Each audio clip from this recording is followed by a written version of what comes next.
So oils, where to start? Right, I work with doTerra oils, and doTerra are a company. First of all, doTerra means gifts of the earth, and it was started by 7 people back in 2008, and it is now operating in over 120 countries worldwide.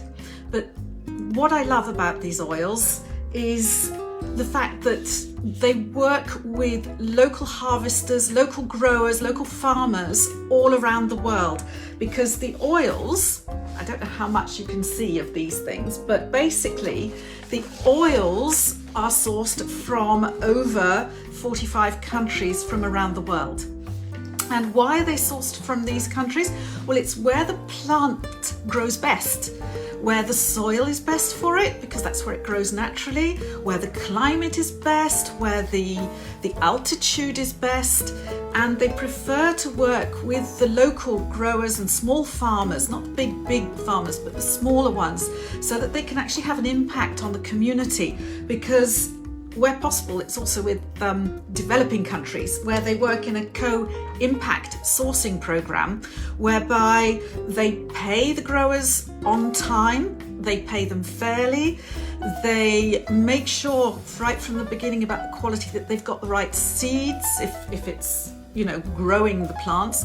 They help with the whole process, and they are working directly with communities, so there is no middleman. Where previously, for example, with frankincense, where the local harvesters would go through the middlemen, the brokers, and their price, they didn't see much for the frankincense, and so they would be overcutting the trees, because you cut the frankincense tree. They've been around for thousands of years, these trees, and they're handed down in the families. It's their inheritance, and if you cut them to get the resin, and if they're overcut, obviously that's not good.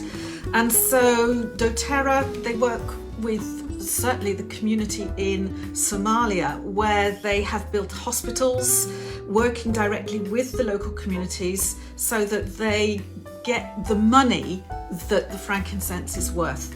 And its plant material is so volatile, it's so difficult to get right, because, for example, things like ylang-ylang has to be picked, as does Melissa or Jasmine, at very early in the morning, and they have to be treated or distilled, go through the process quite quickly, because I don't know if you've ever made elderflower cordial, but they always suggest picking the flowers at the end of the morning on a dry day, because come the afternoon they're giving off a different smell, a sort of a nasty smell, and you don't want that in your elderflower cordials. So it's the same thing, the chemistry of the plant changes throughout the day. So no, it's a fascinating subject. But anyway, what are essential oils? Well, I don't see if you can hear, but we're looking at peppermint here. So that's peppermint leaf. And here you've got it magnified. So you've got those little hairs under the leaf, and then you've got these aromatic sacs. So when you press the lavender plant or the peppermint leaf and you smell it, you can smell the essential oil. That's those little aromatic sacs. And they're 70 times more powerful than the actual herb itself. And it's the fluid that helps keep the plant strong, helps it regenerate if it's been attacked by virus or disease, helps keep it strong and healthy to ward off viruses and diseases and insects and fungi and things like that. So as we have similar building blocks to the plants, the essential oils go to work on us in the same way. And what happens is, when we're inhaling them, so we inhale them, this can be from the bottle or in the palms of the hands when we rub them together, cup around the nose and inhale, or when we diffuse, it's going up the olfactory system to the olfactory bulb there, which is connected to the limbic system in the brain, which is sending out messages to all the receptors in our bodies. And so it's a really good, and it's where I know many of us, when we think back to our youth, it's often smells that really trigger the brain that we have a response to. I can remember my grandmother used to wear Elizabeth Arden bluegrass, and I associate, I mean, I don't know if they make it anymore, but I totally associate that smell. It takes me right back to that moment. So smells straight to the brain, and then sending the messages through the body. And this little diagram, just to give you an idea of how essential oils work, that's bacteria, which sits on the outside of the cell. The cell has a membrane around it, the lipid membrane, the outer membrane. Virus, which is this purple thing in the middle, they sit on the inside of the cell. And I don't know if you realise, when doctors say they don't prescribe antibiotics for viruses, it's because although antibiotics can reach the bacteria, which are sitting here on the outside of the cell, they can't penetrate through into the cell to get to the virus. Hence why they always say, if it's a virus, they don't prescribe antibiotics. The interesting thing about essential oils is they have lipophilic properties, which means they can get through that outer membrane to get into the cell to help the cell fight off the virus. And when we inhale, it takes 22 seconds for the molecules to get to the brain. Within 2 minutes, they will be found in our bloodstream, and within 20, they will have gone into every cell in our body.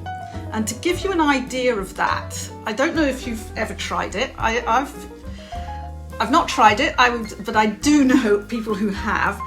If you put cut onion in your socks to detox, so they're on the soles of your feet basically, within 20 minutes you will be able to taste the onion in your mouth, because it's doing the same sort of thing.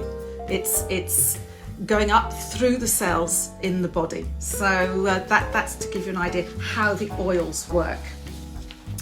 Now, what I do want to draw your attention to is the fact that out there are all sorts of grading of essential oils, because it is it's not regulated as an industry, so doTerra regulate themselves. So you have synthetic grading, which is mostly, it's made in a lab. Then you have food grade. Then you have therapeutic grade, where we're actually using the oils to help ourselves therapeutically. And within that therapeutic grade, doTerra have created the certified pure therapeutic grade, and they test the quality of all the oils to make sure that it reaches that level of grading. And if it doesn't reach it, they won't use it. Because what can happen? Well, depending on how an oil is kept, it can become contaminated. If it's kept in plastic, it will leach the toxins from the plastic. What else can happen to it? My broadcast is losing it. I hope I haven't lost you. So basically what happens is the companies will add in carrier oil or synthetic oils to help stretch the pure oil further for economic reasons. And according to government standards, you can have legally up to 92% of fillers and synthetics and still call the oil pure. So sorry, Paul, I hope you've got us back again. If I see I've lost you, I'll repeat what I've said. So basically be very, very aware. I mean, if you're buying a bottle of lavender in Poundland, I can't guarantee how much lavender that bottle has actually had in it. So just be very aware, because if afterwards you are inhaling it, are you inhaling a pure oil that can really help, or are you taking on board into your body, because whether it's pure oil or other oils, whatever's in it, you're going to be taking it into the bloodstream, because everything we ingest, inhale, put on our skin, that goes into our bloodstream. So really, really important. Oh, and I forgot to mention, www.source2u.com. Looks so it's around the other way, but www.source2u.com takes you right through the whole journey of the essential oil that doTerra use, from where they harvest it and grow it, then it's tested before it's shipped to the manufacturers, to doTerra. Then it's bottled and labelled and tested again. It's tested every step of the way to make sure that what comes out to us, the end user, really is pure and certified pure therapeutic grade, so that we can enjoy the benefits of it therapeutically. As it's pure, there are 3 ways of using these oils. Firstly, as I've mentioned, aromatically. So that can be in a diffuser, where we put water into the diffuser and then we add a few drops in and set it going. And it's just a case of saying, how do I want to feel today? Or what do I want to feel more of or less of? And then you choose your oil accordingly, or your blends. And that's going up the olfactory system, as I said, and then sending all those lovely messages through the body. You can inhale from the palms of your hands, as I've mentioned, and you can simply just inhale it from the bottle. Then you have topically. Now, topically, a really good place is the soles of the feet, which we mentioned earlier when we were talking about using onion to detox. The soles of the feet, it's a really good place because then it's systemic, goes up through the body. So for example, lavender, about 10 minutes before going to bed, lavender on the soles of the feet, so that it's got time to go up through the body and starts getting you into that beautifully relaxed state. So soles of the feet's a good place. Back of the neck is a really good place. The pulse points, obviously. If it's something like headache, that would be on the temples and back of neck. Obviously, if it's something where you've cut yourself or you've burnt yourself on the oven, you want to calm it down with the lavender, that would be on the where you've harmed yourself. The oils you can use pure, because they're pure, you can use them. Some of them, if you have sensitive skin, dilute with a carrier oil. We use fractionated coconut oil, but you could use jojoba oil or sweet almond oil, whatever carrier oil you have. We find fractionated coconut oil, which is simply coconut oil which is in liquid format, so it's not solid. That works really well. Because it doesn't cover the smell of the oils, so you enjoy all the benefits. So sensitive skin, carrier oil. If it's a hot oil, like oregano is a hot oil, again, this is one that if you put it on neat, you would probably not enjoy very much, and an extremely strong burning tingling sensation. So that is a hot oil, so that's when you want the carrier oil. Also, there are dilution rates for toddlers and babies, obviously, because their skin is not like us hardened adults. So always dilute with a carrier oil. Also, just talking about topically, some of the safety things, citrus oils are photosensitive. So if you've put a citrus oil on your face or somewhere where you're going out in the sunshine, well, don't put it on, or don't go out in the sunshine because it will burn. Wait a good long time. They say 12 hours, but wait a good long time before going out. So topically is really good. And then I'm talking about doTerra oils. We can use them internally. About 30 odd of them we can take internally. So how would this be? If you like, lemon in a glass of water in the morning is really good for when you get up, for just cleansing and detoxing once you've got up. The lemon, all the citrus oils come from the rind of the fruit. So for example, when you're peeling a fruit and it pings into your eye, that is the essential oil. And which reminds me, if you get essential oils in your eyes, don't try and remove it with water. Use another oil, whatever kitchen oil, whatever you've got to hand, just get that in there, because otherwise the water will make it worse. And never use them as, they are not nose drops, don't put it up your nose, and they're not ear drops, don't put it down your ears. Okay, so those are the main concerns. But internally, so because of purity, I know it's safe to take these ones internally. So lemon in your water, because it comes from the rind, it's alkaline rather than if the flesh of the lemon, which is acidic. So that's really good for your body's pH balance. So you've got lemon that you can take internally in water, or what else can you take? How else can you take in food? So you could use your lemon for your lemon drizzle cake. I was watching the British Bake Off the other day, and I think it was the celebrity one, and she said, I'm using essential oil for my lemon drizzle cake. And I thought, there's a good, she's good. Oh, Leslie, that's true. Leslie said it helped her hay fever last year because lemon, lavender and peppermint together, you can take 2 drops of each internally or put on the soles of your feet. Those 3 oils, lemon, lavender and peppermint, are an antihistamine. So that's really good to know for allergies, for seasonal allergies, pet allergies and things like that. And again, you can take those internally. So, and if you're taking something internally, like for example, the oregano, because you're needing it to fight off a bad cold, and you don't like the taste of it, because you can take them in a small amount of water if you're taking it regularly throughout the day, like you would, for example, an antibiotic, taking it 3 or 4 times a day.